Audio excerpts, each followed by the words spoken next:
اعوذ باللہ السمیع العلیم العظیم الحفیظ بوجہ الکریم وسلطانہ القدیم من الرجس الخبیث المخبث الشیطان اللعین الرجیم وقبیلہ ونفخہ ونفسہ وہمزہ۔ بسم اللہ الرحمن الرحیم۔ تمام نبیوں کے سردار حضرت محمد صلی اللہ علیہ وآلہ وسلم اور تمام مذاہب کے سردار دین اسلام کے پیروکاروں، السلام علیکم ورحمۃ اللہ وبرکاتہ۔ سلسلہ جو ہم نے شروع کیا ہے، اللہ تعالیٰ کے فضل و کرم سے بہت سے لوگ اسے سماعت کر رہے۔ آج کی گفتگو شہنشاہ نقشبندیوں کے امام طریقت والحجہ ذوالجناحین حضرت سید محمد بن محمد البخاری المعروف بہاؤالدین نقشبند رحمۃ اللہ علیہ۔ آپ کو حسین بن منصور حلاج رحمۃ اللہ علیہ کا ذکر کرنے کے بعد آپ کا ذکر میں نے کیوں کیا؟ اس کی ایک وجہ ہے، آپ نے فرمایا کہ منازل و مقامات طے کرتے کرتے مائے حضرت حسین بن منصور حلاج رحمۃ اللہ کی صفت 2 مرتبہ مجھ پہ ظاہر ہوئی۔ نزدیک تھا کہ جو آواز ان سے نکلی ہے وہ آواز مجھ سے بھی نکل جاتی۔ تو بخارا کے اندر ایک سولی تھی جہاں بندوں کو سولی پہ چڑھایا جاتا تھا، تو میں جب وہ کیفیت طاری ہوتی تو میں وہاں چلا جاتا اور نفس سے کہتا، سن یہ سزا ملے گی اگر تو نے وہی بول دیا جو حسین بن منصور حلاج رحمۃ اللہ علیہ نے بولا، تو پھر نفس پہ ذرا قابو ہو جاتا، تو یوں میں اس منزل سے آگے گزر گیا۔ تو اس کے اندر تعریفی جملہ بھی ہے اور ان کا ذکر بھی ہے، اس لیے میں نے حضرت بہاؤالدین نقشبند رحمۃ اللہ علیہ کا ذکر شروع کیا۔ آئیے گفتگو آگے بڑھاتے ہیں، لیکن گفتگو بڑھانے سے پہلے نام کا جاننا بہت ضروری ہوتا ہے، کیونکہ اکثر اولیاء کرام جو ہیں وہ مریدین کے عطا کردہ نام یا اپنی تبلیغ اور جو ان کی صفت تھی اس کی وجہ سے وہ جو نام ملا انہیں، اس سے وہ مشہور ہوئے، ان کی محنت کی وجہ سے۔ ان کا اصل نام جو ہے وہ محمد ہے، والد گرامی کا نام بھی محمد ہے، اور دادا کا نام سید جلال الدین، اور یہ بہاؤالدین نقشبند سید ہیں، اہل بیت سے ہیں، آل رسول ہیں۔ ان کا شجرہ نسب جو ہے وہ فیملی ٹری جو ہے وہ حضرت امام جعفر صادق رضی اللہ تعالیٰ عنہ کے ساتھ جا کے ملتا ہے۔ تو یہ بات نشین رکھی، اس لیے میں سید بہاؤالدین نقشبند رحمۃ اللہ علیہ بول رہا ہوں۔ جب یہ سمجھ لیا تو بہاؤالدین نقشبند جو ہے وہ کیسے پڑ گیا نام، نقشبند کیسے پڑا؟ اس کی بہت سی وجوہات بیان کی گئی ہیں کہ آپ کو نقشبند کیوں کہتے ہیں۔ ایک وجہ تو یہ بتلائی جاتی ہے کہ خواجہ محمد بابا سماسی یا سماسی رحمۃ اللہ علیہ نے سید امیر کلاب سے فرمایا تھا، نقش بہاؤالدین را بربند، بہاؤالدین کا نقش باندھو، تو کہنے لگے نقش بند مشہور ہو گئے۔ دوسری ریزن یہ بتائے گی کہ آپ کی روحانی پاور اتنی تھی کہ بہت جلد جب توجہ کرتے اپنے مرید کے اوپر تو عالم باطن کا نقش جو ہے وہ دل کے اوپر باندھ دیتے تھے، ان سے اللہ جو ہے وہ لکھا جاتا، وہ روحانیت کی طرف چلا جاتا۔ تیسری وجہ یہ بتائی جاتی ہے کہ ذکر اللہ جو ہے وہ دل پہ باندھ دیتے تھے۔ اور چوتھی وجہ جس کو زیادہ تر لوگوں نے مانا اور کہا، باقی سب تو تجیحات ہیں، تیسری جو اصل وجہ جو بیان کی جاتی وہ یہ ہے کہ ازبکستان کے اندر آج بھی آپ جائیں، بخارا کیپٹل ہے ازبکستان کا، ازبکستان یہ رشیا کی اسٹیٹ کے اندر آتا ہے، تو وہاں کے لوگ اور ارد گرد کے جتنے یہ ستان ہیں، افغانستان، ازبکستان، ایران، یہ سارے جو ہے ستان جتنے ہیں، یہاں قلیم جو ہے نا وہ بڑے مشہور ہیں۔ یہاں کے لوگ جو ہے وہ قلیم بناتے ہیں اپنے گھروں کے اندر، بچیاں بھی بناتی ہیں، سب لوگ جو ہے مل کے بناتے ہیں، تو ان قلیم کے اوپر جو ہے وہ نقش باندھے جاتے ہیں، بہت سی چیزیں اس کے اوپر ڈالی جاتی ہیں، پتے ڈالے جاتے ہیں، کچھ جو ہے جانوروں کی تصویریں بھی بنائی جاتی ہیں۔ تو کہتے ہیں کہ ان کے مریدین جو تھے نا وہ، اور کہتے ہیں کہ ان کی فیملی کے کچھ لوگ جو ہیں وہ یہ قلیم جو ہے یہ بنایا کرتے تھے، ان کے اوپر نقش باندھ دیتے تھے، تو اس لیے ان کو کہا گیا نقش باندھ۔ God knows better، جو بھی ہے اللہ بہتر جانتا ہے۔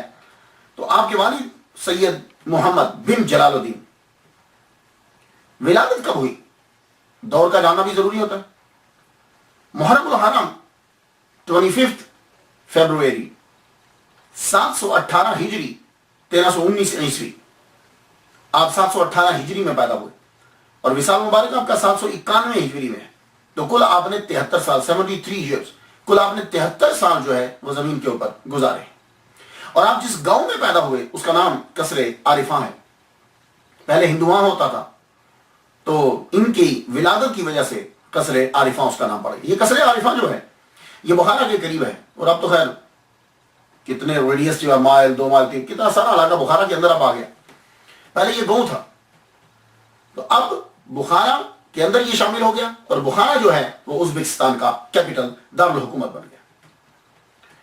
ابتدائی حالات جو ہیں محمد بن نقشبند رحمۃ اللہ علیہ کے بارے میں پہلی بات تو یہ یاد رکھ لیجیے کہ یہ بھی تکوینی اولیاء میں شامل ہوتے ہیں. تکوینی اولیاء کہ جو پیدائشی طور پر بنی کہ ان کی ولادت سے قبل جو ہے وہ ان کے بارے میں بتلا دیا گیا, یہ تکوینی اولیاء. اور پیدائشی طور پر ہی ان سے کرامات کا جو ہے وہ ظہور ہونے لگ گیا. یہ تکوینی اولیاء میں ان کا شمار ہوتا ہے. لیکن پھر بھی سبب تو بنتے ہیں, کچھ باتیں تو ملتی ہیں. ان میں سے ایک بات یہ ہے کہ حضرت خواجہ محمد بابا سماسی, ایک جگہ میں نے ڈبل ایم پڑھا ہے سماسی, ایک جگہ صرف ایک ایم ہے سماسی, یہ بھی گاؤں کا نام ہے. اس گاؤں کے نام کی وجہ سے ان کا نام پڑے. اپنے مرید اور خلیفہ سید امیر کلال ان کا وصال جو ہے وہ 772 ہے ہجری ہے. امیر سید, یہ سید زادے ہیں, صحیح نسب سید ہیں. امیر کلال, کلال کہتے ہیں کمہار کو, جو برتن بناتا ہے اسے کلال کہتے ہیں. اور چونکہ یہ برتن بنانے کا کام کرتے تھے اس لیے نام کے ساتھ کلال جو ہے وہ پڑ گیا. لیکن انہوں نے اپنا نام چینج نہیں کیا. تو معلوم یہ ہوا, یہ میں نے سید امیر کلال رحمۃ اللہ علیہ کے بارے میں جو ہے نا پیر سید نصیر الدین شاہ رحمۃ اللہ علیہ سے, ان سے میں نے سنا تھا. اپنی تقریر میں وہ یہ فرمان لگے, کیا لگے سو دیکھا ذاتیں جو ہوتی ہیں وہ پیشوں کے حساب سے نہیں بنتی. اور یہ سید ہیں لیکن آپ نام کے ساتھ کلال لکھوا رہے ہیں, اور کلال کمہار کو کہتے ہیں. تو کہتے ہیں کہ آدمی جو ہے وہ اپنے عمل کی وجہ سے آگے بڑھتا ہے. ہر انسان جو ہے وہ مائع مہین سے ہی پیدا ہوا ہے. اگر کوئی آدمی آپ کے سامنے اپنی فیملی کا تکبر کر رہا ہو, ایک تو ہوتا ہے کہ انفارمیشن, ایک ہوتا ہے تکبر کر رہا ہو, تو اسے بتلاؤ کہ پوری دنیا کے اندر آدم علیہ السلام کے بعد جتنے بھی انسان پیدا ہوئے ہیں وہ تمام انسانوں کا پروسیس ایک ہی ہے. اگر پروسیس میں فرق ہے تو تکبر کرو, اگر پروسیس میں فرق نہیں ہے تو پھر انسان, قرآن مجید کے اندر کیا ٹھہرایا گیا کہ وہی افضل ہوگا جس کے اندر خوبیاں زیادہ ہوں گی. جس کے اندر خوبیاں زیادہ ہیں وہ افضل ہے, اور جس کے اندر خوبیاں کم ہیں وہ افضل ہرگز نہیں ہو سکتا. پدرم سلطان بود میرے ابا جی بادشاہ تھے, بھائی تم کیا ہو. تو سید امیر کلال رحمۃ اللہ علیہ, ان کو ملنے کے لیے خواجہ محمد تشریف لایا کرتے تھے بابا. وہ جب تشریف لاتے تو قصر عارفاں کے قریب سے گزرتے تو فرماتے یہاں سے ایک مرد کی خوشبو آتی.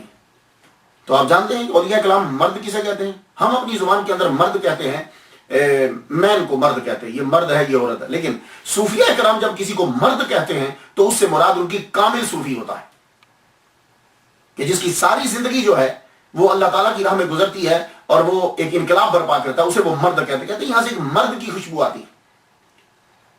تو جب بھی کبھی وہ اپنے خلیفہ سے ملنے کے لیے آتے تو یہی فرماتے. اور پھر واپس ایک دن جب ملنے کے لیے تشریف لائے تو فرمانے لگے, سید امیر کلال سے کہتے ہیں رحمۃ اللہ علیہ سے, کیا لگے یار آج اس مرد کی آج خوشبو تیز ہو گئی ہے, آج خوشبو تیز ہو گئی ہے, لگتا ہے کہ وہ مرد پیدا ہو چکا ہے. تو اس دن حضرت سید بہاؤالدین نقشبند رحمۃ اللہ علیہ کو پیدا ہوئے 3 دن ہو چکے تھے. دیکھا آپ نے ولیوں کی ناک کا عالم کیا ہے. کیا لگتا ہے کہ تو جب بھی کبھی سید امیر کلال رحمۃ اللہ علیہ کے پاس یہ بزرگ تشریف لاتے تو ارد گرد کے جتنے بھی لوگ تھے وہ آ جاتے برکت حاصل کرنے کے لیے, دم کرانے کے لیے, دعا کروانے کے لیے قریب آ جاتے کہ سید امیر کلال رحمۃ اللہ کے پیر صاحب تشریف لائے. تو سید جلال الدین جو دادا ہیں بہاؤالدین نقشبند رحمۃ اللہ علیہ کے, وہ بہاؤالدین نقشبند رحمۃ اللہ علیہ کو 3 دن کے ہیں اٹھائے ہوئے ان کی بارگاہ میں لیں گے. مشہور تو آگے تھے کہ حضور اس کے لیے دعا کیجیے. تو بابا خواجہ محمد بابا سماسی رحمۃ اللہ علیہ نے یوں دیکھا, فرمانے لگے دعا بھی کر دی اور ہم نے اس بچے کو اپنی فرزندی میں لے لیا, ہم اڈاپٹ کرتے ہیں, یہ ہمارا بیٹا ہے. یہ جملہ فرمایا, یہ ہمارا بیٹا ہے. اور سید امیر کلال رحمۃ اللہ علیہ سے یہ کہا, دیکھو اس کی خاص طریقے سے تربیت کرنی ہے اور یہ بچہ میں تیرے سپرد کرتا ہوں, اس کی تربیت تو نے کرنی. اس کی وجہ کیا تھی؟ وجہ یہ ہے کہ خواجہ محمد بابا سماسی رحمۃ اللہ علیہ پر اکثر غلبہ طاری رہتا تھا, استغراقی کیفیت طاری رہتی. تو جو سالک ہوتا ہے نا تربیت اسی کے ذمہ لگائی جاتی ہے. سید امیر کلال رحمۃ اللہ علیہ کی تربیت جو ہے وہ سلوک والی تھی, سالک تھے. سالک جو ہوتا ہے وہ تربیت کرتا ہے. تو بابا سماسی جو ہے وہ استغراقی کیفیت میں طاری رہتے. سم ٹائم آپ کے ذمہ باغ باغ میں جو درخت ہوتے ہیں ان کی شاخوں کو برابر کرنا، کاٹ چھانٹ کرنا، کبھی زیادہ کاٹ دیتے، کھڑے رہتے، کبھی استغنا کی کیفیت تاری رہتی. تو آپ نے ان کے ذمہ لگایا.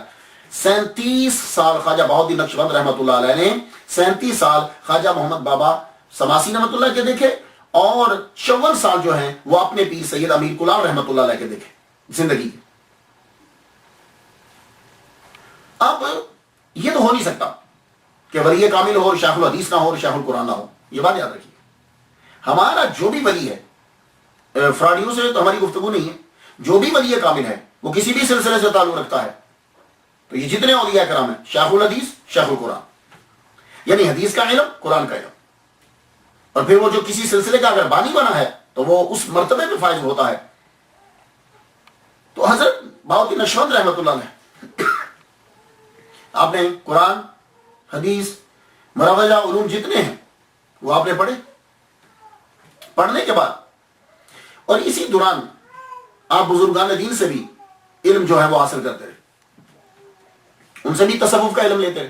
ایک مرتبہ یہ ابتدائی کچھ دن ہے، خواب دیکھتے ہیں کہ خواب میں ایک چہرہ دکھائی دیا، اور چہرہ بہت واضح چہرہ.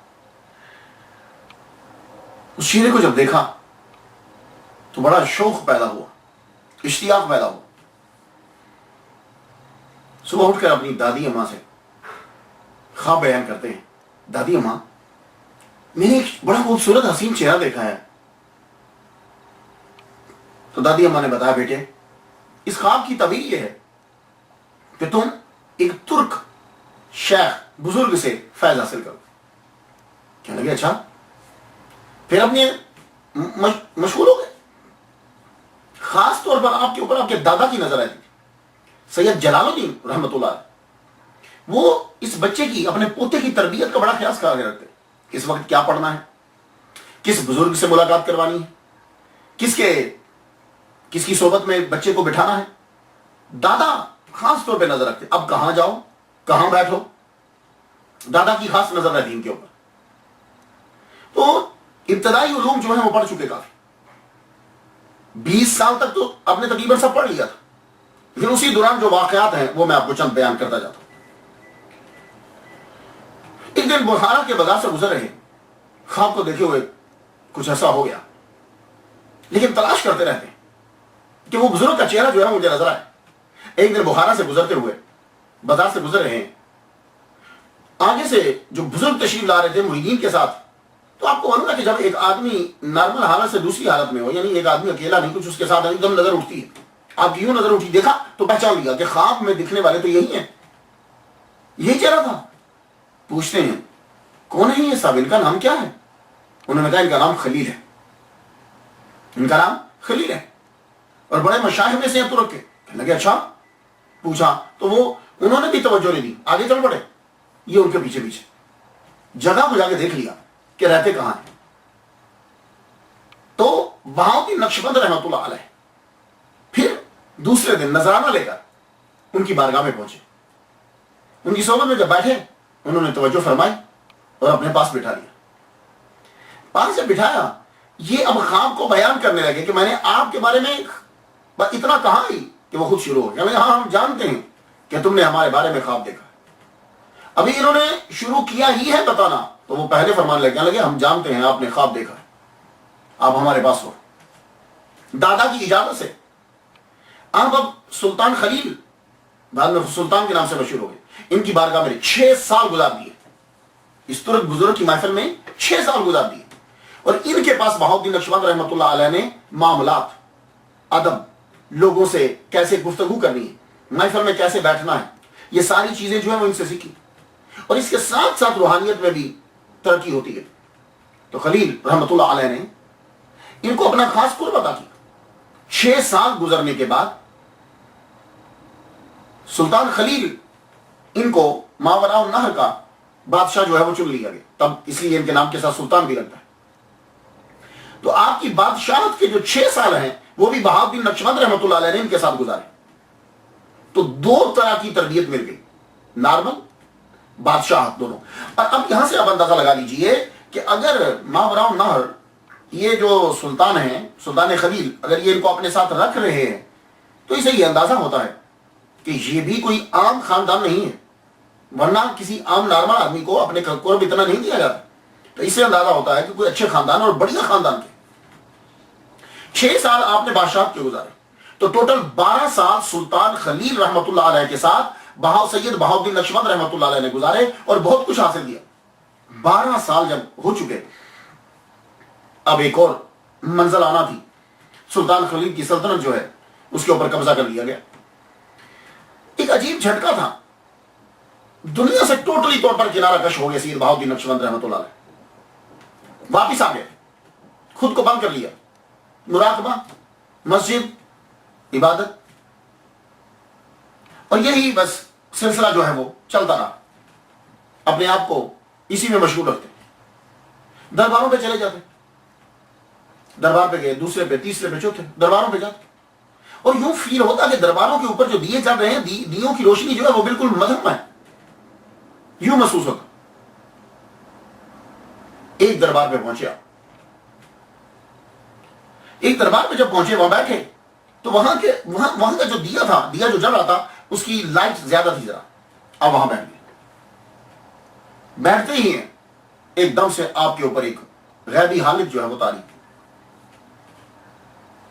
یوں دیکھتے ہیں کہ دیوار شک ہوئی اور دیوار میں سے ایک بہت بڑا تخت جو ہے وہ نکلا، اور اس کے اوپر کون براجمان ہے؟ خواجہ عبدالخالق حجدوانی رحمۃ اللہ علیہ. یہ غین ہے، غین، حجدوانی رحمۃ اللہ علیہ. یہ حجدوان جو ہے یہ بخارا سے 6 مائل دور گاؤں ہے حجدوان، اس کی وجہ سے حجدوانی مشہور. وہ تخت پہ جلوہ فرما ہے، اور ان کے ساتھ جو مریدین ہیں، ان مریدین میں خواجہ محمد بابا سماسی رحمۃ اللہ علیہ بھی. تو ان کو تو پہچانتے تھے یہ. تو یہ جو خواجہ عبدالخالق حجدوانی رحمۃ اللہ علیہ ہیں، یہ امام مالک کی نسل سے ہیں، امام مالک کی اولاد سے، اور ان کی والدہ یہ سلطان روم کی نسل سے. یہ جب آئے، انہوں نے خواجہ محمد بابا سماسی رحمۃ اللہ کی طرف اشارہ کرتے ہوئے کہا، یہ ہے وہ جوان جس نے ٹوپی دی ہے آپ کو. میں نے عرض کی، ان کو تو جانتا ہوں، ٹوپی کا معلوم نہیں ہے.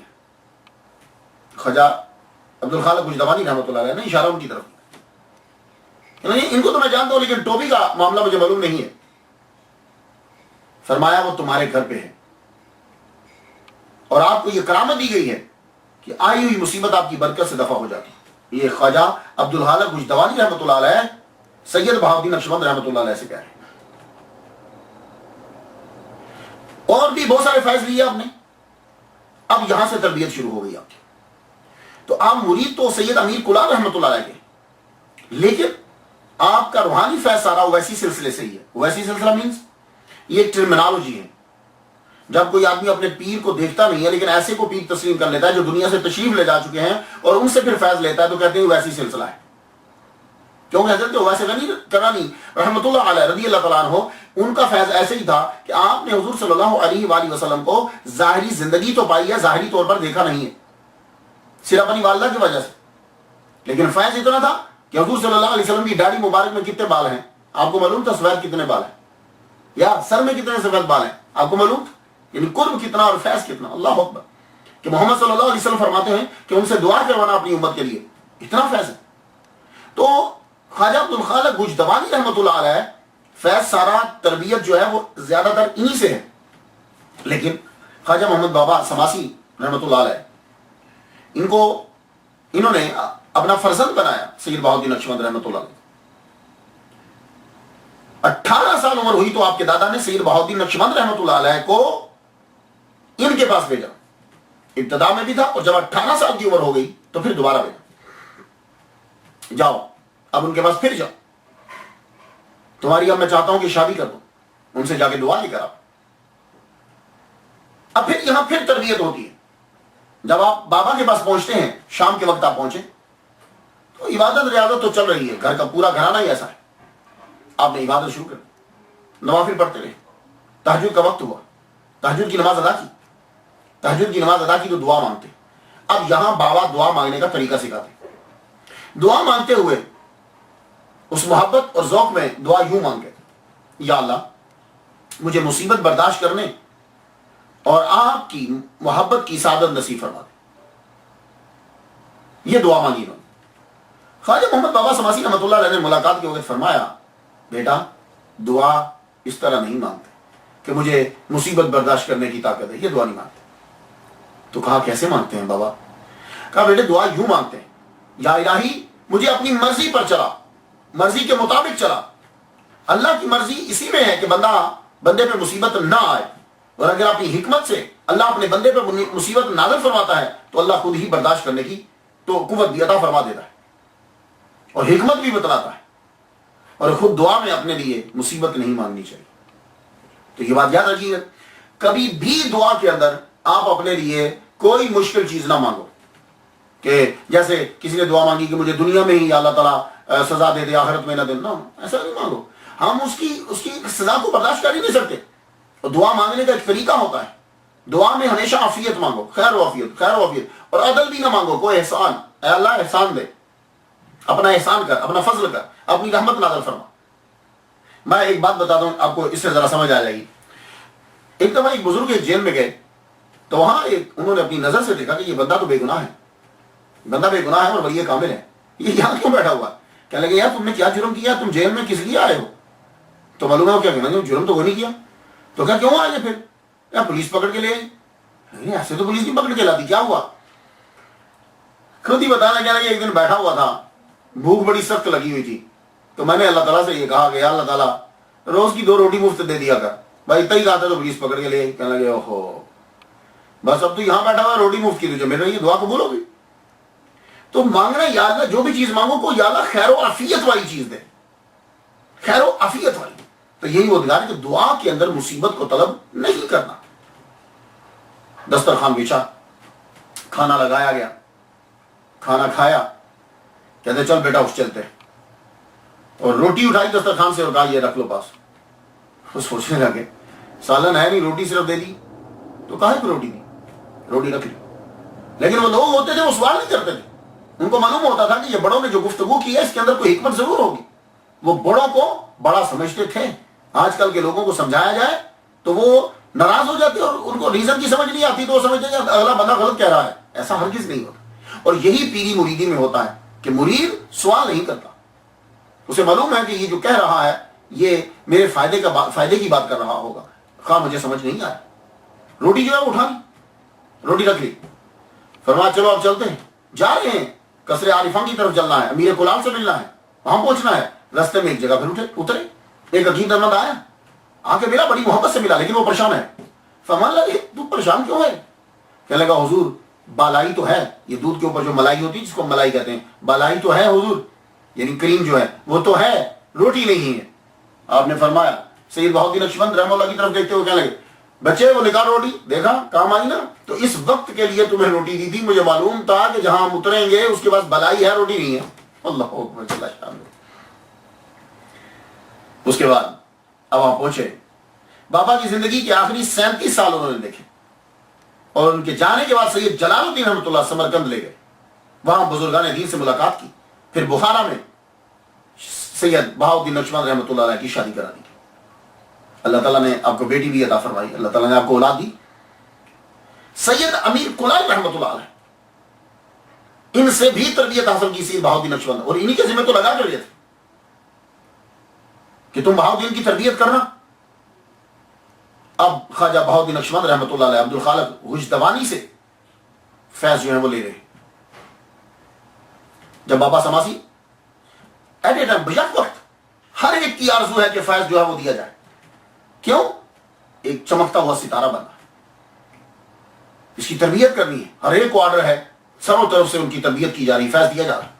اور عبد الخالق غجدوانی رحمۃ اللہ علیہ آپ غیب سے ان کی تربیت کر رہے ہیں, اور زیادہ تر فیض روحانی انہی سے دیا آپ نے. ایک دن آپ کی طرف سے آرڈر آتا ہے عبد الخالق غجدوانی رحمۃ اللہ علیہ سے, غیب سے, جاؤ اس صحرا میں جاؤ, 3 دن روزہ رکھنا, چوتھے دن پہاڑ کے دامن میں ایک آدمی ملے گا, وہ تمہاری طرف آگے بڑھے گا, تمہیں کہے گا کہ میں تیرا قرض دینا چاہتا ہوں, توجہ مت دینا. اور نشانی اس کی یہ ہے کہ گھوڑے پہ ہوگا, گھوڑے پہ زین نہیں ہوگی, اس کی بات سننا, یہ ایک امتحان ہے. جاؤ. تو یہ صحرا میں کیوں بھیجا؟ وہ بندے سے ملاقات کیوں کروائے؟ بندے کی جانب متوجہ نہ ہونا، کیونکہ تنہائی کے اندر کوئی بندہ ملتا ہے تو آدمی میں خوف پیدا ہوتا ہے، صحرا میں رہنا خوف ہے، تو خوف کو دور کیا جا رہا ہے۔ اور پھر اس کے بعد جب یہ اس چیز سے گزر گئے تو اب کہا صحرا میں رہو، اور تمہارے ذمہ یہ لگایا جاتا ہے کہ دیکھو یہاں مراقبہ کرو، خوف نکل جائے من سے۔ اس کے بعد پھر آرڈر دیا گیا، اب تمہاری دوسری ڈیوٹی لگتی، یہ سب تربیت خواجہ عبد الخالق کشدوانی رحمۃ اللہ علیہ کی طرف سے۔ اب آپ کی ڈیوٹی ہے کہ جتنے بھی آپ کے شہر گاؤں کے، آپ دور بہت کم جاتے ہیں، شہر کے جتنے لوگ ہیں، بوڑھے، کمزور، ضعیف، بچے، سب کی مدد کرو، جو بیمار ہے تیمارداری کرو، جس کا سامان جو نہیں اٹھا سکتا سامان اٹھا کے لے کے جاؤ۔ دیکھ رہے ہیں آپ، یہ ہیں اور یہ اکرام۔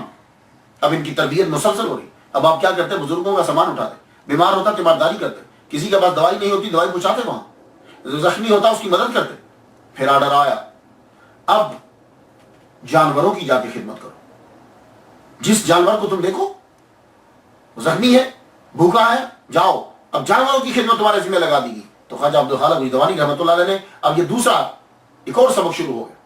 اب آپ دیکھتے کوئی جانور پیاسا ہوتا اسے پانی پلاتے، کوئی جانور زخمی ہے اور وہ قبضے میں نہیں آ رہا تو آپ اس کے پاؤں کے پیچھے پیچھے نشانوں پہ چلتے جاتے، اور جہاں جنگل میں جا کے اس کو تلاش کر لیتے، وہ بیچارہ زخمی ہو کے گرا پڑا ہے تو جا کے اس کی مرہم پٹی کرتے، اس کے زخموں علاج کرتے اس کا۔ اللہ اکبر جل شان۔ اسی طریقے سے پھر ایک مرتبہ ایک پیاسے کتے کو آپ نے پانی پلایا، اس کتے نے اس انداز سے جو ہے وہ آسمان کی طرف اٹھایا کہ جیسے پروردگار عالم سے ان کے لیے دعا کر رہا، تو فرمان لگے اس کے بعد واقعی میرے بہت سارے منازل جو ہیں وہ بلند ہوئے۔ اللہ اکبر جل شان۔ اس کے بعد پھر آرڈر آیا، سنتے جائیے، ان کی سٹوری سنانے کا مطلب صرف ایک کہانی سنانا نہیں ہے، اس کہانی کے اندر سے بہت سے اسباق لینا ہے۔ پھر آرڈر آ گیا آپ کا، یہ تربیت ہے۔ اب تم نے اماطۃ الاذى، اب طریق، راستے میں سے تم نے تکلیف دہ چیزیں اٹھانی، وہ چیزیں کہ جن چیزوں سے دوسروں کو تکلیف پہنچتی ہے وہ چیزیں تم نے ہٹانی۔ اب آپ رستے میں جاتے کہ جس سے جسم کو تکلیف پہنچتی ہے وہ بھی رستے سے ہٹاتے، جس سے طبیعت کو تکلیف پہنچتی ہے وہ گند بھی رستے سے ہٹاتے۔ اللہ اکبر جل شان۔ دیکھ رہے ہیں آپ سید بہاؤالدین نقشبند رحمۃ اللہ علیہ، یہ آپ کا سفر جو ہے یہ تقریباً 7 سال کا یہ دورانیہ ہے۔ اللہ اکبر جل شان۔ پھر آپ ایک دن سید امیر کلال رحمۃ اللہ علیہ کی بارگاہ میں پہنچے، بارگاہ میں پہنچے، پاؤں میں کانٹے چبھے ہوئے، پاؤں زخمی ہے، کپڑے جو ہیں پھٹے ہوئے، یہ صحرا اور یہ سارا سفر جنگلوں کا کاٹ کر پہنچے واپس۔ سید امیر کلال رحمۃ اللہ علیہ نے نظر ہی نہیں فرمایا، وہی چھوڑ دیا، توجہ نہیں کی۔ آپ کا ایک دفعہ من چاہا کہ یار اتنی بے رخی، میں اٹھ جاؤں، لیکن پیر کے دروازے کے اوپر ہی سر رکھ کے لیٹ گئے۔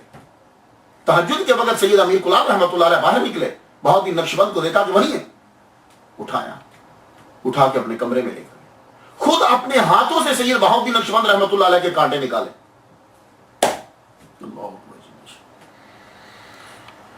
خود اپنے ہاتھوں سے جو ہے وہ کانٹے نکالے اور تربیت میں کوئی کسر نہیں چھوڑی۔ پھر توجہ فرمانے لگے۔ تو بہاؤالدین نقشبند رحمۃ اللہ علیہ سے پہلے جو جتنے بھی نقشبندی ہیں جو صدیقیہ کہلاتے ہیں، وہ پہلے ذکر جہر جو ہے وہ کیا کرتے تھے، ذکر جری کرتے تھے وہ، لیکن بہاؤالدین نقشبند رحمۃ اللہ علیہ کے بعد نقشبندیوں نے جہری ذکر جو ہے وہ چھوڑ دیا، پھر دل کا ذکر جو ہے وہ شروع ہو گیا۔ تو آپ کی محفل میں بیٹھ کے تربیت، اور ایک دن پھر سارے لوگوں کو مجمع تھا، سید امیر کلال رحمۃ اللہ علیہ نے اعلان کیا سب کے سامنے، دیکھو بابا جو میری ذمہ داری لگا گئے تھے، جو انہوں نے مجھے وصیت کی تھی اور جو کچھ سکھانے کو کہا تھا، اے بہاؤالدین نقشبند میں نے تجھے سب کچھ سکھا دیا، اب تیری مرضی ہے، جہاں چاہو وہاں جاؤ، میں نے تمہیں سب کچھ دے دیا، جہاں چاہو وہاں جاؤ۔ بڑی بات ہوتی ہے۔ آپ کو جب یہ اجازت مل گئی، اس کے بعد آپ نے قسم شیخ کے پاس وقت گزارا، 3 ماہ آپ تقریباً ان کے پاس رہے، عارف کرانی کے پاس 7 ماہ تقریباً جو ہے وہ آپ رہے، وہاں ذکر خفی کی آپ نے ریاضت جو ہے وہ کی۔ حضور صلی اللہ علیہ وآلہ وسلم کا کوئی احترام نہ کرے تو ولی اللہ بن جائے، ایسا ہو نہیں سکتا۔ حضور صلی اللہ علیہ وسلم کی اتباع اور احترام کے بغیر کوئی ولی نہیں بن سکتا، یہ بات یاد رکھنا، یہ نشانی ضرور دیکھا کرنا کہ اس شخص کے اندر احترام ہے۔ بہاؤالدین نقشبند رحمۃ اللہ علیہ کے اندر ہم یہ دیکھتے ہیں احترام، اللہ اکبر جل شانہ، احترام اتنا کہتے ہیں کہ میں سیر کرتے کرتے مقامات با یزید بستامی سے بھی گزر گیا، شیخ شبلی کے مقامات سے بھی گزر گیا، شیخ جنید بغدادی کے مقامات سے بھی گزر گیا، ابن منصور حلاج کے مقامات سے بھی میں گزر گیا، حسین ابن منصور حلاج کے مقامات سے بھی گزر گیا. پھر میں دیکھتا ہوں کہ ایسی بارگاہ میں پہنچا کہ اس جیسی کوئی بڑی بارگاہ نہیں ہے. تو میں سمجھ گیا کہ یہ بارگاہ محمد مصطفیٰ صلی اللہ علیہ وآلہ وسلم کی بارگاہ. تو فوراً میں نے اپنا سر نیاز جو ہے وہ جھکا دیا. اللہ اکبر. کہ اس بارگاہ میں نے اپنا سر جو ہے وہ جھکا دیا کہ یہ محمد صلی اللہ علیہ وآلہ وسلم کی بارگاہ ہے. اور فرماتے ہیں کہ ہمارا طریقہ عروۃ الوثقیٰ ہے، یعنی مضبوط حلقہ، اور مراد حضور صلی اللہ علیہ وسلم کے دامن کو مضبوطی سے تھامنا ہے، صحابہ کرام کی آثار کی پیروی کرنا ہے. اس طریقے پر عمل قلیل سے بھی بہت سی فتوحات ہوتی ہیں. بات آپ نے سنی کہ یعنی وہ اپنا طریقہ بتا رہے ہیں بہت ہی نقشبند. ہمارا طریقہ یہ ہے، ہم محمد صلی اللہ علیہ وسلم کی اتباع کرتے ہیں، صحابہ کرام کے آثار کے پیچھے چلتے ہیں، یعنی جو انہوں نے کہا ہے صحابہ کرام کی بات مانتے ہیں. کہتے ہیں کہ یہ طریقہ جب اپنا لیا جائے بندے کو کام تھوڑا کرنا پڑتا ہے لیکن اس کے فتوحات جو ہیں یعنی مراتب اسے بہت زیادہ مل جاتے ہیں. یہ ہے یہ اولیاء کرام ہیں، ہم ان کو مانتے ہیں. اور الزام ہم پہ لگایا جاتا ہے وہ کہ جن کو پتہ ہی نہیں ہے کہ تصوف ہوتا کیا ہے، ان لوگوں کو دیکھ کے ہم پر الزام لگایا جاتا ہے. اور فرماتے ہیں کہ حضور صلی اللہ علیہ وسلم کے طریقے سے جس نے منہ پھیر لیا اس کے دین میں پھر خطرہ ہے. تو نبی سے جب تک جڑا رہے گا اس کا دین جو ہے وہ سلامت رہے گا. آپ فرماتے ہیں کہ طریقت نام ہے ادب کا. ادب کس کا؟ سب سے پہلے ادب اللہ کا، پھر ادب محمد صلی اللہ علیہ وسلم کا، پھر ادب اپنے شیخ کا. تو اس دور کے اندر اب یہ نہ کو آج کے شیخ کو دیکھ کے نہیں، وہ جو مشائخ ہوتے تھے اللہ اکبر جل شانہ، وہ صحیح محمد صلی اللہ علیہ وسلم کے تابع فرمان ہوتے تھے. ان جملوں کو یہاں مت لاؤ ان کے اوپر اگر کسی کو دیکھ لو جی یہ شیخ ہے. تو ادب تین کا، اللہ کا ادب، رسول کا ادب اور اپنے شیخ کا ادب. نماز میں خشوع و خضوع کس طرح ملتا ہے؟ کیا کوئی ولی بغیر نماز کے بن جاتا ہے؟ نہیں، نماز کے بغیر کوئی ولی نہیں بن سکتا. نماز ہر ایک پہ لازم ہے. وہ کوئی نماز چھوڑ رہا ہے اور کہتا جی کہ نماز میں یہاں نہیں پڑھتا، کہاں پڑھتے جی؟ مکہ مدینے میں. اچھا تو پھر روٹی یہاں کیوں کھا رہے ہیں؟ روٹی بھی مکہ مدینے میں جا کے کھاؤ. روٹیاں ہماری کھاتے ہیں اور نماز مکہ مدینے میں جا کے پڑھ رہے ہیں. تو جب وہ نماز نہیں پڑھا، نماز میں خشوع و خضوع نہیں، نماز نہیں پڑھا تو ولایت کے مراتب پہ کیسے جائے؟ بخارا کے علماء نے بہاؤ الدین نقشبند رحمۃ اللہ علیہ سے پوچھا کہ نماز کے اندر خشوع و خضوع کس طرح مل سکتا؟ پتہ چلا کہ یہ پرانا سلسلہ ہے کہ نماز کے اندر آدمی کے دھیان خیال جو ہے آدمی کا ادھر ادھر چلا جاتا ہے. فرمان لگے کہ یکسوئی خشوع و خضوع کس طرح ہوگا؟ تو معلوم ہے کیا جواب دیا؟ فرمان لگے حلال کھانے سے. اگر تم حلال کھاؤ گے تو نماز کے اندر خشوع و خضوع ہو. اور فرماتے ہیں کہ نماز یوں پڑھو کہ جب کہو اللہ اکبر تو ذہن میں، خیال میں، باڈی میں، دل میں، ہر جگہ یہ چیز پیوست ہو جائے، راسخ ہو جائے کہ اس کے علاوہ کسی کی بڑائی نہیں ہے. یہ ہے نماز. اور فرماتے ہیں کہ اس صفت کا کمال صرف محمد صلی اللہ علیہ وسلم کی ذات میں تھا. اللہ اکبر. یہ کمال ان کے اندر. اور خوراک کا سلسلہ دیکھیے، ولی بننے کے لیے خوراک کے اوپر دھیان دینا بہت ضروری ہے کہ کھا کیا رہے ہو اور کہاں سے آ رہا ہے. ان دو چیزوں پہ دھیان. تو خوراک کا یہ مسئلہ تھا. سید بہاؤ الدین نقشبند رحمۃ اللہ علیہ کلیم بنانا، کھیتی باڑی کرنا، خود اپنے ہاتھ سے بیج بوتے، فصل کٹتی، خود پکاتے اور آگے جو ہے وہ تقسیم کرتے. ارد گرد کے صوفیہ کرام جو ہے جب کبھی موج میں ہوتے تھے کہتے چلو بہاؤ الدین نقشبند کے خانقاہ میں جاتے ہیں، وہاں سے حلال کھانے کو ملے گا. کیوں؟ اس لیے کہ یہ خود اپنے ہاتھوں سے بوتے تھے، کاٹتے تھے اور خانقاہ کے اندر ہی سب سلسلہ ہوتا تھا. تو اس سے بڑھ کر اور پکیزہ کھانا کیا ہو سکتا ہے؟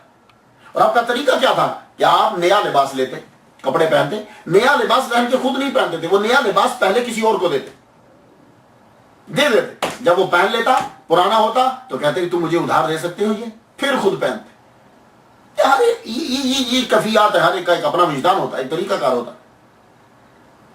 اور جب آپ تبلیغ کرتے تو دور دراز سے لوگ آپ کے پاس آتے، امراء بھی ہوتے، حکومت کے بڑے بڑے لوگ بھی ہوتے، مریدین بھی. اللہ اکبر جل شان. اور آپ کی تبلیغ کا انداز، شیخ الحدیث ہیں، شیخ القرآن ہیں، مروج علوم پڑھے ہیں، قرآن حدیث سب آتا ہے آپ کو. تبلیغ کرتے ہوئے ایک مرتبہ میں ایک مثال دیتا ہوں آپ کو. تبلیغ کرتے ہوئے فرما رہے ہیں کہ حضور صلی اللہ علیہ وسلم کا فرمان عالی شان ہے کہ اللہ تعالیٰ کے 99 نام ہیں، ایک کم 100، اور جو ان کا احسان کرے گا، پڑھے گا ان کو، وہ جنت میں جائے گا. تو کہنے لگے جانتے ہو کہ اللہ کے نام پڑھنے کا مطلب کیا ہے؟ اس کا مطلب یہی ہے کہ اللہ الخالق الباری المصور له الاسماء الملک القدوس السلام المؤمن المہیمن. تم صرف زبان سے ادا کرو؟ نہیں، جب تم اللہ کا نام لو تو تمہاری طاقت کے مطابق وہ صفت تمہارے اندر آنی چاہیے. جیسا کہ اگر تم نے یہ بولا ہے کہ رزاق اللہ رازق ہے، تو پھر اس کے بول دینے کے بعد اب تمہیں رزق کی طرف دھیان نہیں رہنا چاہیے، اس کی پریشانی نہیں رہنی چاہیے. اور جب تم نے یہ بول دیا کہ المتکبر، اب ملکیت، کبریائی، ہر شے جو ہے وہ صرف اللہ کی تمہارے ذہن کے اندر ہونی چاہیے. تو جب تم نام بولو تو اب جب تم بولو گے تو اس کے بعد جو ہے وہ دیکھو کہ کس طرح تم جنت میں جاتے ہو. بات تو بالکل سمجھ میں آتی ہے. اور کسی نے سوال کیا بیچ میں سے، حضور 99 تو ہوتے ہی 1 کم 100 ہیں، تو حضور صلی اللہ علیہ وسلم نے یہ کیوں کہا کہ 99 اللہ کے نام ہیں 1 کم 100؟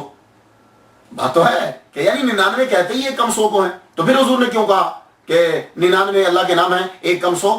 تو کہنے لگے بات یہ ہے کہ عربیوں کی ریاضی میں کوئی توجہ نہیں تھی، اس کے اندر اتنی ان کو مہارت نہیں تھی. اور یہ بات بالکل سید بہاؤالدین نقشبند رحمۃ اللہ علیہ کی بات بالکل پرفیکٹ ہے. 1970 تک کا تو مجھے بھی پتا ہے. ابھی میں جب اپنی مسجد میں بیان کر رہا تھا تو کہنے لگے بالکل آپ صحیح کہہ رہے ہیں کہ پاکستان سے جو ہے وہ کانٹریکٹ جاتے تھے، ریاضی کا ان کو کوئی اتنا آتا نہیں تھا، اب ذرا کچھ تھوڑا سا سیکھنے لگے ہیں. تو 1970 تک ریاضی، عربیوں کو ریاضی کا سعودی عرب والوں کو کوئی اتنا خاص پتہ نہیں تھا، اب وہ کچھ سیکھنے لگے اس کے بارے میں. تو اس لیے حضور صلی اللہ علیہ وآلہ وسلم نے تاکید کے لیے اور وضاحت کے لیے کہا کہ 99 یعنی 1 کم 100 جو ہے. اللہ اکبر جل شانہ. محمد مصطفیٰ صلی اللہ علیہ وآلہ وسلم کہ جو ماننے والے ہوتے ہیں وہ استقامت کے اوپر زیادہ، جتنا کوئی ولی بڑھتا جائے گا وہ استقامت کی طرف بڑھتا جائے گا، پھر کرامت کو چھوڑتا جائے گا. کیا مطلب؟ یعنی جب اس پر مصیبت آئے گی تو اب وہ مصیبت کو توڑنے کے لیے اپنی ذات کے لیے کرامت کا ظہور نہیں کرے گا. یہ کہتے ہیں استقامت. اب یہ نہیں ہے کہ جب اللہ تعالیٰ نے اس کو درجہ دیا تو ذرا کسی نے کوئی گالی دی تو بندہ مار دیا، ذرا بھوک لگی تو روٹی منگوا لی آپ سے، ذرا کوئی سردی لگی تو کپڑے منگوا دی. نہیں، ایسا نہیں وہ کر. وہ استقامت بڑھتی جاتی ہے اس کی. وہ پھر کرامت کا اگر ظہور کرتا ہے تو تبلیغ کے لیے یا سمجھانے کے لیے کرتا ہے، اپنی ذات کے لیے پھر نہیں. استقامت، اس کی مثال امام حسین رضی اللہ تعالیٰ عنہ کربلا کے اندر، مولا علی شیر خدا جنگوں کے اندر. آپ فرماتے ہیں استقامت کا طالب بن، کرامت کا طالب نہ بن، کیونکہ تیرا رب استقامت طلب کرتا ہے اور تیرا نفس کرامت طلب کرتا ہے. ولی اللہ باغ میں داخل ہو، پتا پتا کر کے ولی اللہ آ گیا، ولی اللہ آ گیا، ولی اللہ آ گیا، پھر بھی دھیان مت دے، کیونکہ یہ چیز بھی تیرے لیے حجاب بن جائے گی. اللہ اکبر جل شانہ. یہ جملے ہیں جو آج کے پیروں کو زبانی یاد کرنے ہیں. اللہ نے تمام انبیاء صلی اللہ علیہ وآلہ وسلم سے بڑھ کر محمد صلی اللہ علیہ وسلم کو درجہ عطا فرمایا. کیا اس سے یہ درجہ کم ہے کہ محمد صلی اللہ علیہ وسلم سے کہہ دیا گیا؟ اب جو بھی ترجمہ کریں، لیکن ظاہر تو یہی کہا گیا کہ یا نبی صلی اللہ علیہ وسلم آپ کے اگلے پچھلے کوئی گناہ نہیں، سب کلیئر.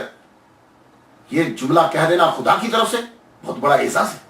خاص کا ترجمہ بعد میں کیا جاتا ہے کہ آپ کے صدقے سے امت کے گناہ معاف کر دیے، لیکن یہ بڑی بات ہے. پھر بھی محمد صلی اللہ علیہ وآلہ وسلم سید الانبیاء ہیں، آپ کو معلوم ہے، تمام بندوں کے سردار ہیں، آپ کو معلوم ہے، آپ پر قرآن اتارا گیا، آپ کو معلوم ہے، کعبہ کو حسین دیجیے، آپ کو معلوم ہے، انعطینا کل کوثر، آپ کو معلوم ہے. پھر بھی کہتے ہیں، پھر بھی کھڑے رہتے ہیں اور کہتے ہیں ایسے شدیقہ سے، کیا میں اللہ کا شکر گزار بندہ نہ بن جاؤں؟ اللہ اکبر.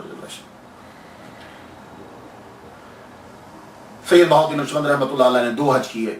ایک حج تو جوانی میں کیا، تقریباً 30 سال کی عمر کے قریب. دوسرا حج جو ہے وہ آپ نے، اور جب پہلا حج کرنے کے لیے آپ گئے تو آپ کو معلوم ہے کہ آپ مینا میں ہوتے ہو نا، 10ویں ذی الحجہ آتی ہے تو لوگ قربانیاں دیتے ہیں. تو آپ نے بکرا قربان کرنے کا، اے لوگو آج ہم نے اپنا بیٹا بھی رب کے نام میں قربان کر دیا. اور جب واپس آ کر پتہ کیا تو عین 10 ذی الحجہ کی کو ہی آپ کا بیٹا دنیا سے رخصت ہو. دوسری مرتبہ آپ نے جو حج کیا خواجہ محمد پارسا رحمۃ اللہ علیہ کے ساتھ کیا. آپ کا طریقہ، ایک چیز جو ان کے اندر میں پاتا ہوں، وہ فرماتے ہیں کہ صحبت اختیار کرو، صحبت شیخ. یہ جو تم خلوتوں میں بیٹھتے ہو، جو تم گوشہ نشینی کرتے ہو، اسے شہرت ہوتی ہے، اور جو شہرت ہے وہ حجاب ہوتی ہے، وہ فتنہ ہے. اس لیے شیخ کے ساتھ بیٹھو، جمعیت صحبت، عام بیٹھو، سامنے پیر کے بیٹھو. اور توحید کا سبق دیتے ہو کہتے ہیں سنو لا الہ الا اللہ محمد رسول اللہ تم پڑھتے ہو، سمجھتے ہو میننگ کیا ہے؟ لا الہ جب پڑھتے ہو تو اپنے وجود کی نفی ہو جاتی. لا الہ وجود کی نفی ہوگی، الا اللہ تو اس کا مطلب یہ تھا بس اللہ ہی اللہ ہے، بس اللہ ہی اللہ ہے، سب چیزوں کی نفی کر دی. اور جب محمد رسول اللہ تم پڑھتے ہو تو مطلب ہے کہ ہم نے خود کو حضور کا تابع فرمان بنا لیا. یہ انہوں نے لا الہ الا اللہ کا ترجمہ کیا. آپ کے پاس بڑے بڑے لوگ آتے تھے. امیر تیمور لنگ کا نام تو جانتے ہوں گے آپ. تیمور جو ہے یہ 17 سال چھوٹا آپ سے.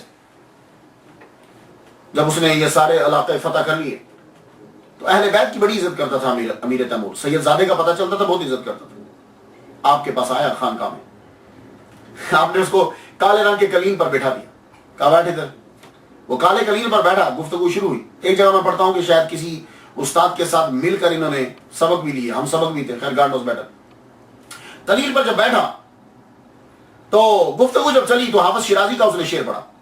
امیر تیمور نے حافظ شیرازی کا شعر پڑھا اور ترجمہ اس کا یہ تھا کہ اگر کسی کی قسمت کالے قلیم کی طرح ہو تو زمزم سے حتیٰ کہ آب کوثر سے بھی دھو دیا جائے تو وہ وائٹ نہیں ہوتی, یعنی خوش بختی میں چینج نہیں ہوتی. اگر کسی اس نے یہ جملہ پڑھا تو سید بہاؤدین نقشبند رحمۃ اللہ علیہ کہنے لگے کالے دھاگے بھی سفید ہو جاتے ہیں. کوئی مرد بولے تو یوں ہاتھ مارا کالے قلیم پر جس پہ وہ بیٹھا ہوا تھا. تو آپ جانتے ہیں کہ یہ قلیم کون سے کلر کی, یہ دھاگا ہی پکا کالا ہوتا ہے. تو یوں جب مارا ہاتھ تو جس قالین پر امیر تیمور بیٹھا ہوا تھا وہ سارے کا سارا سفید ہو گیا. اللہ اکبر. کبھی کبھی آپ تبلیغ کے لیے, تربیت کے لیے کرامت کا اظہار ضرور فرما دیں, اپنے مریدوں کو یہ بتانے کے لیے کہ پیر جو ہے وہ اپنے مریدوں کے ساتھ ہی ہوتا ہے. یہ چیز واضح کرنا بہت ضروری ہوتی ہے استاد کے لیے. جب یہ تصور بیٹھ جاتا ہے اسٹوڈنٹ میں, مرید میں, کہ میرا پیر ساتھ ہے تو پھر تربیت, پھر وہ بڑی چیزوں سے بچ جاتا ہے. تو پھر جب یہ تصور بیٹھتا ہے پیر ساتھ ہے, اس کے بعد اگلا سٹیپ ہو جاتا ہے حضور اور اللہ سب ہمیں دیکھ رہے ہیں. تو یہ سٹیپ جو ہے انسان کو برائیوں سے بچاتا ہے جب یہ راسخ ہو جاتا ہے. خیر آج کے دور کے لوگ اسے نہیں سمجھیں گے, اسے شرک کرا دیں گے. آپ کے ایک مرید تھے قطب الدین ان کا نام تھا. ایک دن قطب الدین سے کہنے لگے قطب الدین جاؤ وہ کبوتر سارے جو ہے وہ پکڑ کے لاؤ اور ان کو ذبح کر کے لاؤ, ان کا گوشت جو ہے وہ پکانا ہے سالن, اس کے بعد غریب یہ جتنے خانقاہ کے لوگ ہیں یہ کھانا کھائیں گے. قطب الدین کبوتروں کو ذبح کر رہے ہیں کہ آج باورچی خانے میں خانقاہ میں پکے گا سالن. ذبح کرتے ایک کبوتر ان کو بہت اچھا لگا, انہوں نے اس کو بیچ میں سے نکال کے رکھ لیا کہ میں اس کو کیوں ذبح کرنا, مجھے اچھا لگ رہا. اب جب سالن پک کر آ گیا تو سید بہاؤدین نقشبند رحمۃ اللہ علیہ جو ہے وہ خود اپنے ہاتھوں سے تقسیم کیا کرتے تھے. بڑا اعزاز سمجھتے تھے, وہ اپنے ہاتھوں سے تقسیم کرتے تھے. سب جو ہے مریدین بیٹھ گئے. اب آپ کھانا تقسیم کرنے لگے. سالن بھی رکھتے, روٹی بھی رکھتے, سالن بھی رکھتے, روٹی بھی رکھتے, سالن بھی رکھتے, روٹی بھی رکھتے. اور جب قطب الدین کی باری آئی آپ نے روٹی رکھ دی, سالن نہیں رکھا. تو انہوں نے یوں دیکھا سوالیہ نظروں سے کہ یعنی سب کو سالن روٹی دیتے آ رہے ہو, مجھے سالن کیوں نہیں دیا. تو اب مرید کی تربیت کے لیے دیکھا کیا لگے تم نے اپنے حصے کا سالن لے لیا ہے, تم نے اپنے حصے کا کبوتر لے لیا, روٹی بچتی تھی وہ تمہیں میں نے دے دی. تو یعنی یہ واضح کرنا تھا کہ تم یہ سمجھتے ہو کہ تمہارا پیر تم سے دور ہے.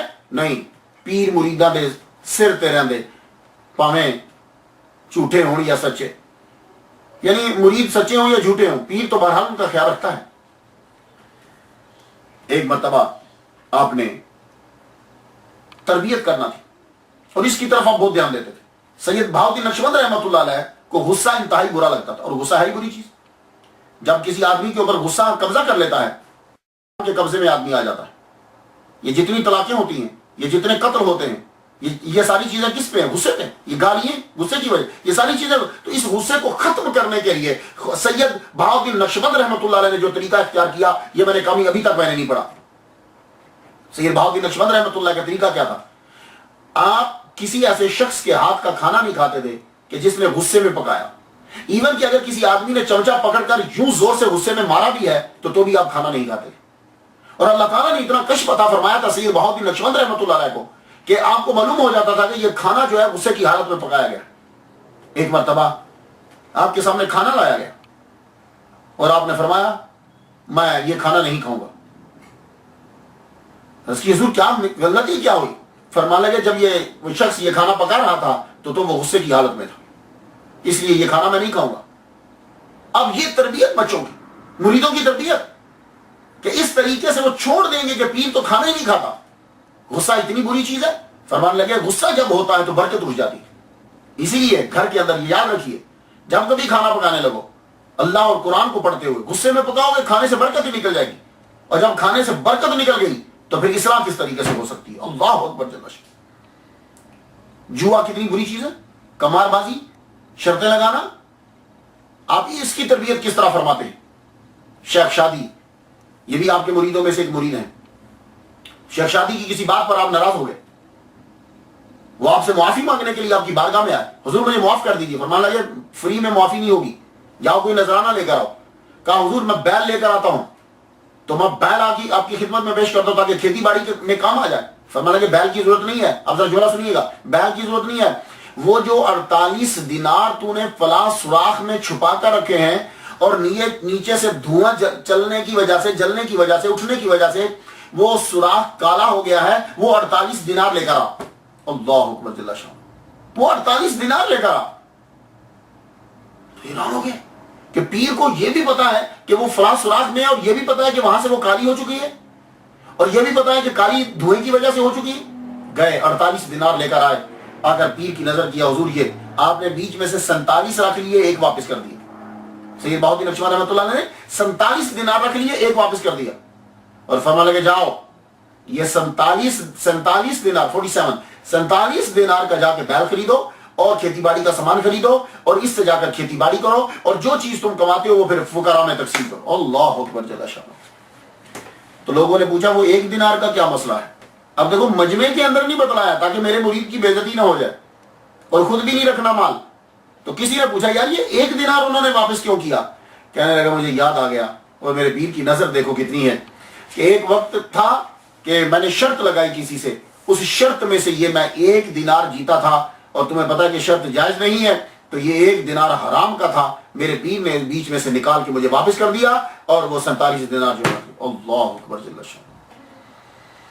اور اولیاء کی گستاخی، اور یہ بات یاد رکھیے گا، کوئی بھی ولی شیخ کی گستاخی برداشت نہیں کرتا، کوئی بھی ولی دوسرے ولی کی گستاخی برداشت نہیں کرتا، ان کے یہاں ادب ہوتا ہے، ہر ایک کا ادب کیا جاتا ہے۔ آپ نے دیکھا خواجہ میری چشتی رحمۃ اللہ علیہ کتنا ادب کر رہے ہیں، داتا صاحب کے دروازے سے گزرتے ہیں تو رک کے گئے 40، اور ادب۔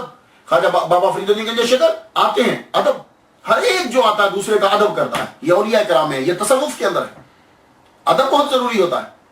اولیاء کی گستاخی انسان کی زندگی کو تباہ کر دیتی ہے۔ آپ کے ایک مرید تھے نیک روز، ایک دن آئے ملنے کے لیے، سید بہاؤالدین نقشبند رحمۃ اللہ علیہ کے پاس ملنے کے لیے آئے، تو بڑے پریشان ہیں، غصے میں۔ کہا کیا ہوا، کیوں غصہ کر رہے ہو؟ غصہ نہیں کرنا چاہیے۔ کہا حضور کیا بتاؤں آپ کو، ایک آدمی ہے حسین نامی میرے گاؤں میں، مجھے بھی برا کہتا رہتا ہے، لیکن کوئی بات نہیں، میں کیا، میری اوقات کیا، لیکن پیر صاحب جب وہ آپ کو برا کہتا ہے تو میں برداشت نہیں کر پاتا، اور یہ اس کا 1 دن کا وتیرہ نہیں، اب تو میں تنگ آ گیا ہوں۔ کیا لگے اچھا جاؤ، فرمانے لگے ٹھیک ہے، دین و دنیا میں رسوا ہوگا، دنیا میں بھی اور یہاں بھی رسوا ہوگا، دنیا اور آخرت میں رسوا ہوگا، چلے جاؤ۔ وہ نیک روز کہتا ہے کہ میں عصر کے وقت پیر سے مل کے اب میں چلا، شام کو میں تقریباً اپنے گاؤں میں پہنچ گیا، میں پہنچا ہوں تو حسین ادھر سے کھانا لے کر آ رہا ہے، کھانا لا کے اس نے اپنے خادم کو دیا کہ لے تو کھا، خود وہ سامان کو سمیٹنے لگا تو اتنے میں ایک بھیڑیا نمودار ہوا، اس نے ایک دم حملہ کیا اس کے اوپر، یہ ناک اور ہونٹ اس نے نوچ لیے، ناک بھی کٹ گئی اور ہونٹ بھی کٹ گیا۔ تو آپ ذرا تصور کیجئے کہ جس کے چہرے پہ ناک نہ ہو اور ہونٹ نہ ہو کتنا بھیانک ہو جاتا ہے وہ، تو اتنا بھیانک اس کا چہرہ ہو گیا۔ اور یہی ہے محمد صلی اللہ علیہ وسلم کا جو فرمان ہے کہ اللہ تعالیٰ جو یہ کہتا ہے کہ من عاد لی ولیا فقد آذنت بالحرب، جو میرے ولی سے دشمنی کرے گا اللہ فرماتا ہے میں اسے اعلان جنگ کرتا ہوں۔ اس کا ترجمہ کیا ہے، میں اعلان جنگ کرتا ہوں؟ اس کی تفسیر صحیح جو ہے وہ یہی ہے کہ اس آدمی کا چہرہ مسخ ہو جاتا ہے مرنے سے پہلے۔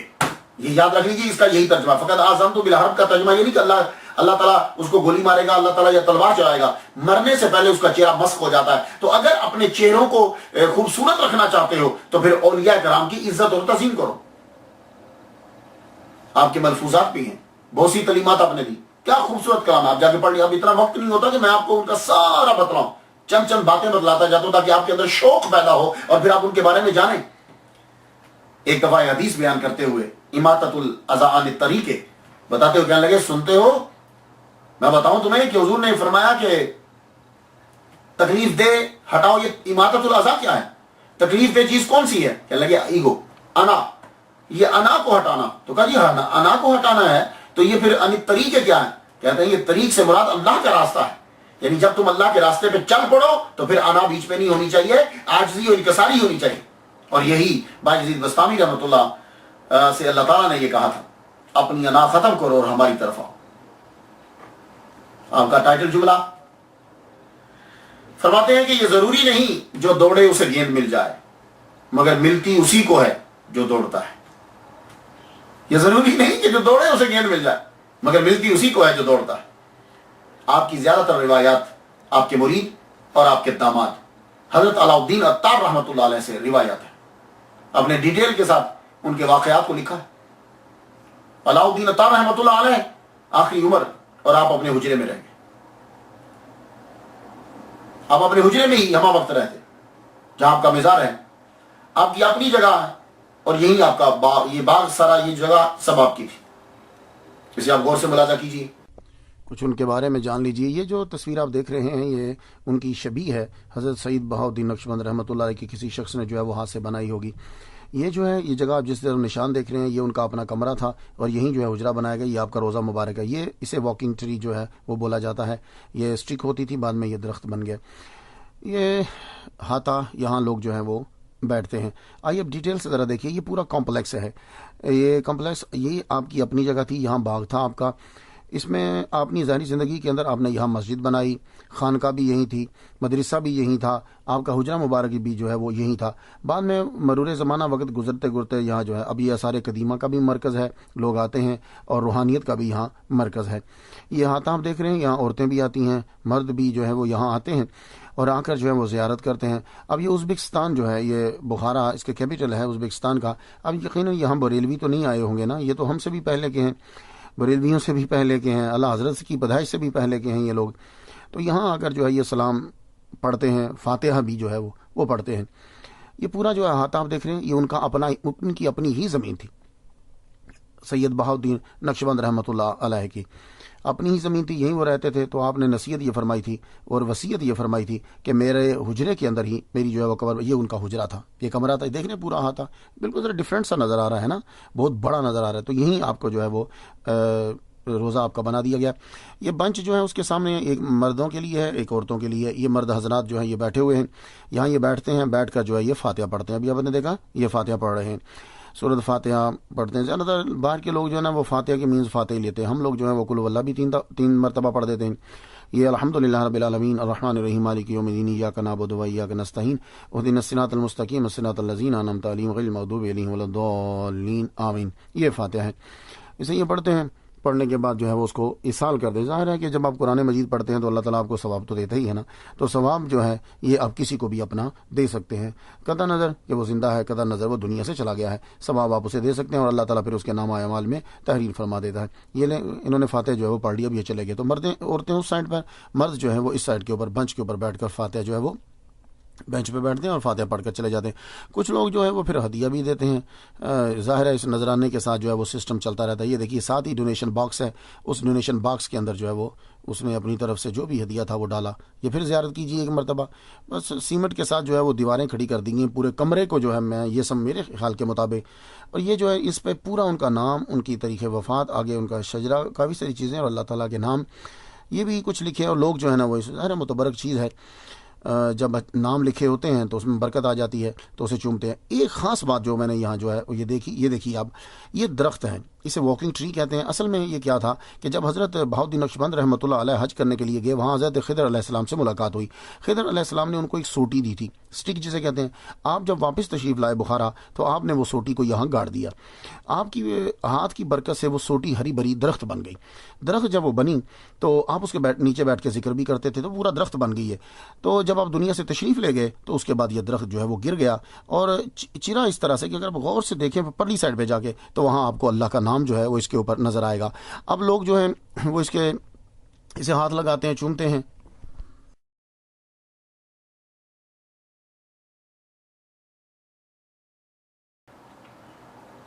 شیخ علاء الدین رحمۃ اللہ سے کہ یاسین پڑھو، اور جانے سے پہلے آپ کیا کہتے ہیں؟